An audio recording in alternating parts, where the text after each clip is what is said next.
No, it's recording. Oh, Oh, there we go. I got a Recording has notification. started. There we go. Excellent. All right. Hey, everybody. Welcome. This is Victoria, representing the Richmond's U.S. admissions team. I'm here today with Brittany Yaxley, and we're going to talk about housing at Richmond for this fall. There's been some changes and just updates, and just, or if you're just new to the process in general, I've got her here to help us through the process here. So hi, Brittany. Thanks for joining me today. And Of course. could you first just kind of introduce yourself a little and let us know what your role is all about? Of course. So, hi everyone. My name is Brittany. I am the Student Accommodation and Community Support Officer. So, half of my role is all things accommodations. We have 3 accommodations that we're offering next year. So, not only managing the building and everything like that in regards to the landlord, but also managing the Res Life team that will be living with you guys to be there to support you guys as well. And then I will be your point of contact as I'm placing you in the rooms, as you're paying your deposits and finding out your roommates, all those types of things. And then I also work at Richmond in anything community related. So clubs and societies. I do student leadership and student government, events on campus, social media, things like that. So you probably will get to know me pretty well if you are involved on campus at all. So great to meet you guys. Excellent. Wow, it sounds like you're busy. Yes. That's a lot. That's a lot of stuff. Yeah, so I guess you could probably share screen, right? I know you were saying Mhm. check out the first place you should all go for all things Richmond housing is our accommodation webpage. There's a bunch of different resources for our partners, as well as some alternative options. And so Brittany's gonna give us a little rundown of that page. Perfect. Yeah, so thank you, Victoria. This is the website that you can see here. It's our main website, richmond.ac.uk, and we have /accommodation. So on here, we have a little bit of information about each of the 3 that we offer. IQ is just for the rest of this year. So we're ending our contract on June 4th, so you can go ahead and ignore that one. But as you scroll down, you'll be able to see photos, you'll see the exact location, how long it takes to get to campus, and the price per week for each of these accommodations. So we'll start here with West Kensington. We have 23 beds at West Kensington, and it's only a 20-minute commute to campus, which is really nice by the tube. Here are a few photos that you can see. All 3 of the options I'm going to share with you guys are shared apartments. So they all have a living space like this that you're sharing with about 4 other people. And you have the kitchen, and this is what the standard rooms will look like. So 2 twin beds. So you will be having a roommate. You won't be having a big bed like this. This is 2 beds pushed together, but just so you get an idea. For the West Kensington, this one is £345 per week per student. So it is the cheapest accommodation that we offer. Then, oh, and something else to mention as well, sorry, for all 3 of the options, we have a weekly linen cleaning service. So once a week, you will have new sheets and someone will come in and take out your trash and do a clean sweep of all of the floors and the common spaces. But all of the options are also self-catered. So I know in the States, it's very common to have something called a meal plan. That is not something that we do here in London. So you're just paying for the accommodation, and then all your food is kind of, you going to the grocery store and cooking or whatever you want to do on your own. So that is something to keep in mind. Next, we have Tower Hill. So this one is the furthest from campus, and it's a little bit more of a modern option rather than the traditional, like London townhouse style. It is 60 minutes on the tube to get to campus, but it is in Zone 1, which is right in the heart of London, right next to Tower Bridge, Tower Hill, hence the name. So you're next to a lot of the main sites to see in London. So this is the outside of the building. As you can kind of see, it's quite different from the first one. But same thing, you have everything there that you need. You have, cutlery, dishes, things in the kitchen to cook, pots and pans. You don't need to buy anything. Everything's already there for you. And you're going to have this shared common space with the 2 twin beds in the rooms as well. For this Tower Hill option, the only thing that's a little bit different from the other two options is that even though you will still be in groups of 2 for the rooming assignments, you will have, there are some options that are 3-bedroom apartments. So there is an option that you could have 6 people living in your apartment with 2 bathrooms, or there's an option to have 4 people living in an apartment with 1 bathroom. So this option is £365 per week. And same thing, like I said, all of the options self-catered and has the weekly cleaning service as well. And then this last option is located in Hammersmith, so it is the closest to campus. It's only 10 minutes on the tube.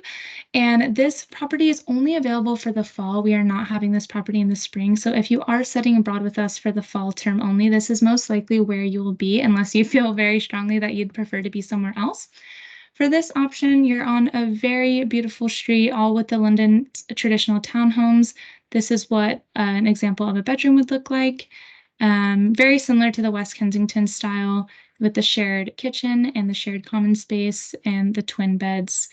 So each apartment is slightly different, of course, but you will still get that weekly cleaning service and you'll get the self-catered option. So for this one, it is always going to be a 2-bedroom, 1-bathroom flat, so a total of 4 students sharing a space for £365 per week. So of course, if you would like to look at all of the photos, there are a lot more photos on the website that you can browse through if one of those options is screaming out to you. But that's kind of a rough overview of the 3 options that we have for 24-25 school year.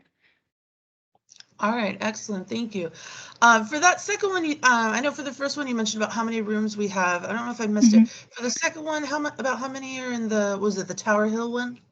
So Tower Hill, it should be about 2 to 3 bedrooms, so either 4 to 6 students per flat. And then for the West Kensington and the Hammersmith, that one should be just 2 bedrooms, so about 4 students per flat. So Tower Hill is the only option that you could potentially have a 3-bedroom versus a 2-bedroom. And then how many of those flats does Richmond have? Do we know? In the Tower Hill?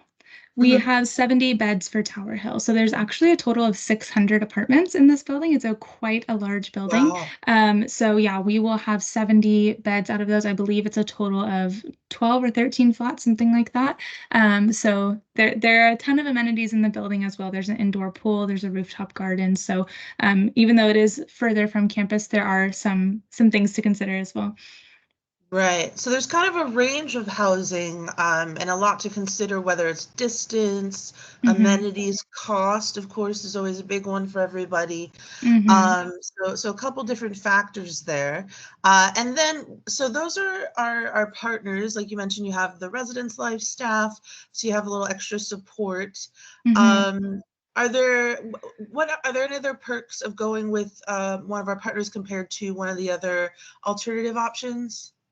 I think the biggest perk is that it's the easiest because London accommodation is quite difficult to find. I personally moved here last summer, and I can say from my personal experience, finding an apartment is very difficult. Apartments go very quickly as soon as they're posted. They're gone within a few hours. You need a UK guarantor to sign for you. A lot of times landlords aren't willing to rent to students. You have to find a landlord that is willing to do that. So I think there are a lot of hoops to jump through, and it can be quite a headache trying to do it all on your own. So with us, if you book with us, we are your UK guarantor, so you can skip that step entirely. And then we're obviously signing the contract with them and getting all of those things sorted, so you don't really have to deal with the headache of anything like that. So I think, again, just personally for me, going through the experience on my own, it is difficult coming as an American or someone who's not used to this London housing world. It makes life a lot easier just being able to show up on move-in day, check in, and then check out without really, having a bunch of hoops to jump through. Right. Yeah. So that does bring some simplicity. And you mentioned kind of the length of the contract. Does it vary from place to place, or does it basically cover the academic school year? So it just covers the academic school year. All 3 of our locations will have the same. I mentioned Hammersmith is only in the fall. So if you're doing a fall only contract, whether it's Hammersmith Tower Hill or West Ken, that's going to be a 16-week contract. And then if you are staying for the full year, that will be a 35-week contract. So the move-in date is September 2nd, which is a Monday. If you're moving out after the fall term, that will be December 23rd. And if you're continuing on through the rest of the school year, the move-out date will be May 4th. So they're exactly 16 weeks or 35-week contracts, depending on how long you're going to be with us. Gotcha. And I think, isn't that kind of a little bit shorter than some other providers, maybe? Like, has Richmond negotiated that length? Is that how that Yes, works? that's exactly what we did. Some of the providers, they're really keen on getting a 51-week or a 52-week contract, which is not really ideal for our students in general because they want to go home for the summer, but especially for our study abroad students. Our school year ends usually around the end of April, early May, and currently our contract where students are in right now for spring goes all the way to June 4th. So they're having to pay for an extra, 5-6 weeks when they don't really need to. So that was something that was really important to us, is working with partners that would allow us to have those shorter contracts so it could be more affordable for our students. And that way they didn't have to stay in London for, weeks after the courses end if they didn't want to. Right, because that's something I hear from students is they'll say, they found a lower weekly rate with a different provider, and I always kind of like to highlight, yes, but just be sure that if you do the math, Yeah. if it's 50 weeks, is it still a good deal? And if you want to be in London during that time, the summer's beautiful, but just kind of be Exactly. aware of that when you're kind of crunching the numbers. Definitely. That Richmond's negotiated this rate, and not every provider, or unlikely that most providers would have that shorter calendar to meet our our schedule. Exactly. So yeah, that all sounds good. So I guess a lot of students are, I think the process in the US, I think sometimes it happens a little bit earlier, the housing process in kind of the cycle of things. But here we are, we're meeting at the beginning of May. If anyone's watching this, later in the year, feel free to reach out to us directly just to make sure.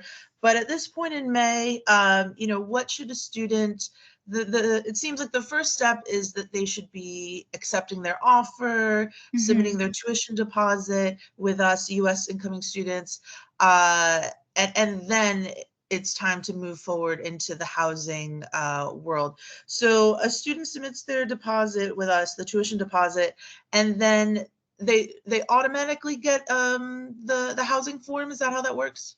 Yeah, so as soon as they submit that deposit, there should be an automatic email that gets sent to them saying, thank you for submitting your deposit. Here is your housing options. In that email, there will be a bright red button, so you shouldn't be able to miss it, that links to a housing interest survey. It's just a Microsoft Forms that I've created where you're able to put in all of your information and you're able to rank your choices of the 3 accommodations that I just talked about. Once that's submitted, then I take a look at all of those and then I start to place people in rooms and see, what kind of is left over. I've just started that process at the beginning of this month, May 1st. So anyone who's already submitted a survey will be receiving their offers within the end of this week.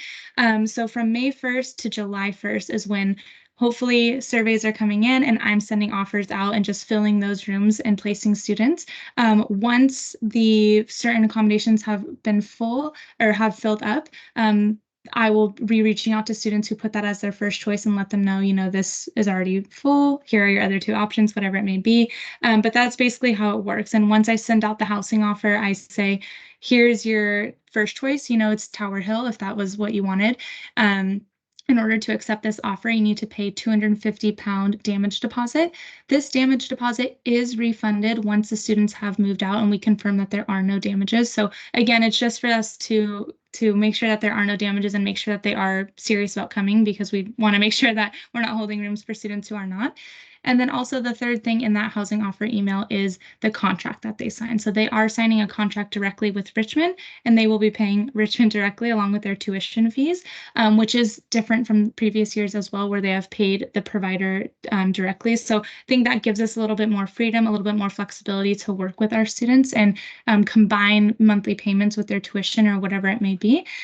So that's kind of how the offer works, and how they accept it is they accept it by paying the deposit and signing the contract. Once July 1st hits, that's technically when housing will close. And I'll do all the finalizing of all the rooms in July. And in August is when I will reach out to all the flatmates. So if you have 4 people in your flat or 6 people in your flat, whatever it may be, I will email introduce all of you to each other so you can start to kind of have that conversation and introduce yourself. And then I will be there on moving day, September 2nd.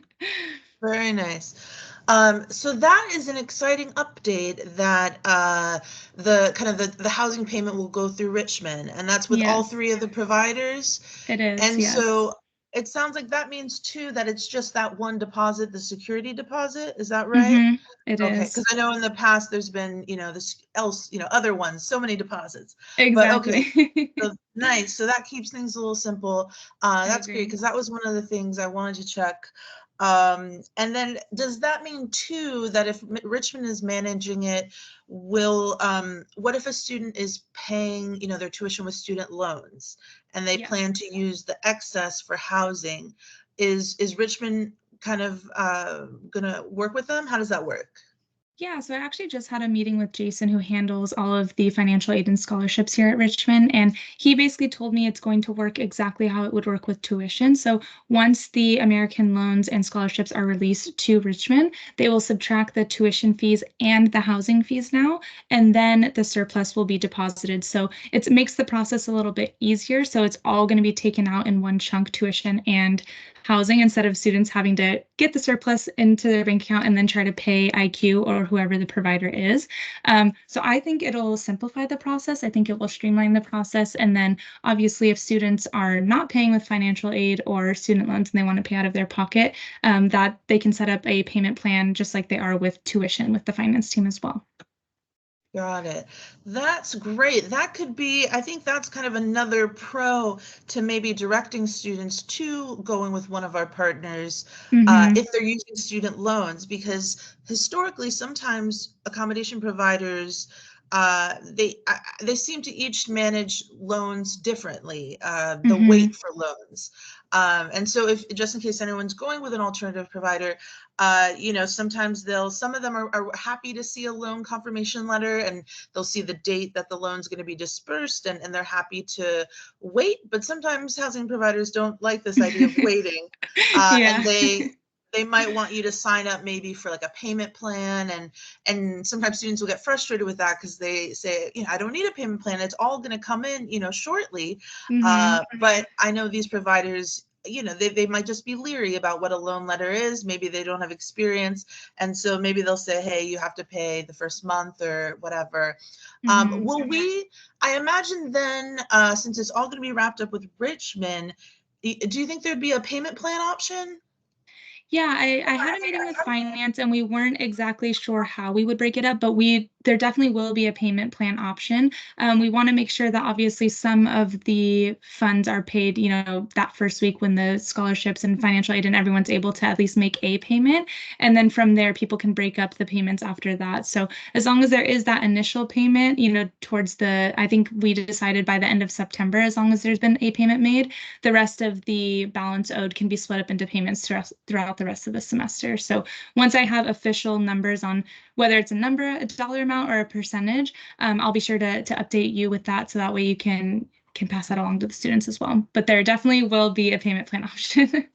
Gotcha. Because I wonder too, maybe if like if students want a payment plan for tuition as well, maybe it all would just Mhm. be kind of broken in. And Yeah. so like Brittany said, we're still finalizing what the payment plan would look like for fall. But just in the past, just as a general idea, usually it would be, students they have to pay their CAS payment to get their, CAS letter. And so that's about the 40-ish%.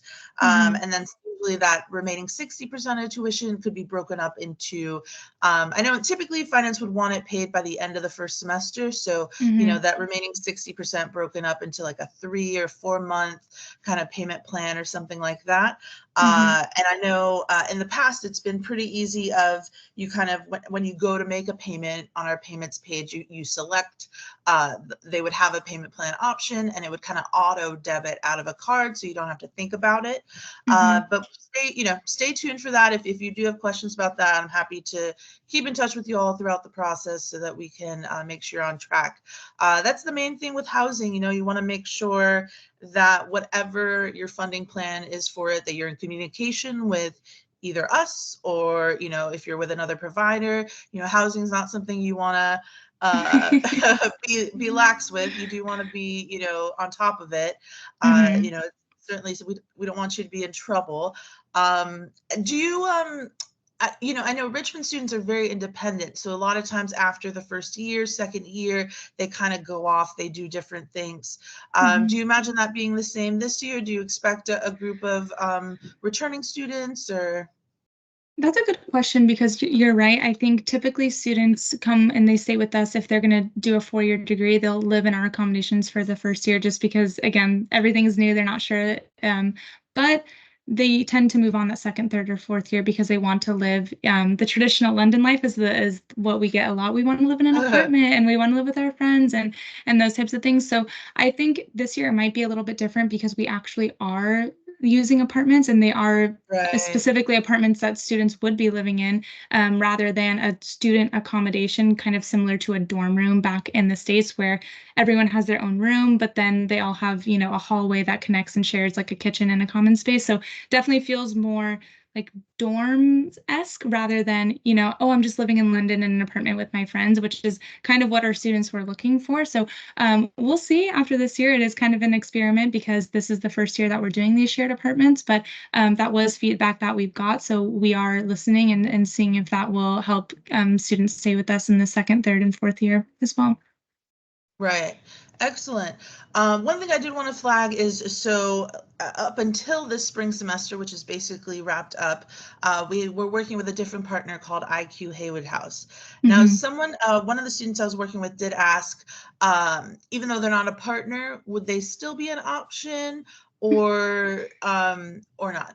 Yeah, so they can definitely be an option for you. On the accommodation website that I showed at the beginning of this video, if you actually scroll down all the way to the bottom, we have other providers that you can work with. And then we also have an option that kind of similar to maybe like a Facebook Marketplace or a different like a website where you can just browse all housing options. We have those kind of links there for you to browse and find your own options. The only thing that I will say is that if you are reaching out to IQ, which we've used, or Chapter, which is another big student accommodation, they do typically tend to want 51 to 52 week contracts, as we said. So you definitely can do that and you probably will get a better weekly rate, but you will have to most likely sign a 51-week contract. We really had to fight last year to get a 40-week contract, and that was really, really difficult to get. So, us having a 35-week contract now is kind of unheard of with our new providers. So keep that in mind. You definitely have the option to do, whatever route is best for you and take a look at those accommodation providers that we put on the website. But do keep that in mind that you would most likely be signing a longer contract. Oh, and one other thing is with IQ as well, most of the time it was very rare for them to allow payment plans. A lot of times they had one upfront payment for each semester. So that's another thing to take into consideration as well. As long as you're able to do that, then that works great, but just keep that in mind. Right. Yeah. I definitely encourage students to investigate all the options, Of course, and kind of see, do the math, look at the pictures and see what makes the most sense as they're trying to figure out what their preference is. And even, I always say, hey, fill out the form for Richmond, see what your offer is for Richmond. And then if you want to look at the alternative options as well. And then, yeah, like Brittany mentioned, at the bottom of the page, we kind of have like the classic apartment search, just like you would do here in the States. But there's definitely pros and cons. One thing that's nice with these accommodation providers is they're kind of looking ahead. They're looking at academic years. They know students. Whereas if you've ever searched for an apartment before, looking at those boards, sometimes people are looking for a roommate tomorrow, or it's or they're looking for someone next month or something, so it's a little harder to look ahead, but some people like it because they can find maybe a better deal. It's just you want to make sure the better deal actually is a better deal overall. But housing is super personal. I know everyone has their own preference, whether it's cost, whether it's, their own kitchen for dietary reasons, or I don't know, I think someone wanted, I was asking about a dog, which, I was like, oh my goodness, don't scare me. Yeah. But I know students have come over, with, no, I don't want to give anybody ideas, but, there's just so many different things. So if you do have some kind of, specific need, definitely, flag that, let us know if you're, looking at Richmond housing, just to let you know maybe what the best option would be. I think those are kind of the main questions I've been receiving. So the main things to highlight: if you've submitted your contractor deposit, you should be getting that form, and you should be getting some communications from Richmond. So be sure to check your spam, your junk folders, all of that if you're not getting that. And then that's good to know about the timeline kind of leading up through July. So I know a lot of times students feel like they're behind on housing, but it's kind of just kicking off right now. Yeah. So certainly don't delay, but you're fine, you're fine at the moment. And then we've got that move in on September 2nd. So that's usually, I forget, move in day is usually is that the Monday Yes. of orientation week? Yeah, so that's the Monday. So the whole day is dedicated to moving in. And then the Tuesday, September 3rd, is when orientation will actually kick off, where you'll come to campus and you'll get your documents checked. You'll hopefully be already registered for your classes, if not registering for classes and doing sessions, things like that. So the Monday is totally dedicated to just moving in. Gotcha. Okay. All right. Super. Well, this has been very helpful. Maybe we'll do another one down the line, if our series takes off, or we'll see what's going on. So yeah, definitely thank you for your time today and helping us. And yeah, so Brittany Yaxley, our student coordinator. I know you've got a what's your full title? Here we go. It's a very long Student accommodation and community support officer. So all things. We kind of have at Richmond, you've got your academic side, your academic support, and then you've got totally separate your student affairs team, your res life support, all of that, so that the whole student is taken care of. So yeah, feel free to reach out to us, if we can help. But also it does require a little bit of legwork, a little bit of research, just to see what what partner makes the most sense for you, or what option. But this is definitely the time to dive in and move forward with that. So thanks for watching this presentation, and please reach out if we can help. Thank you. All right.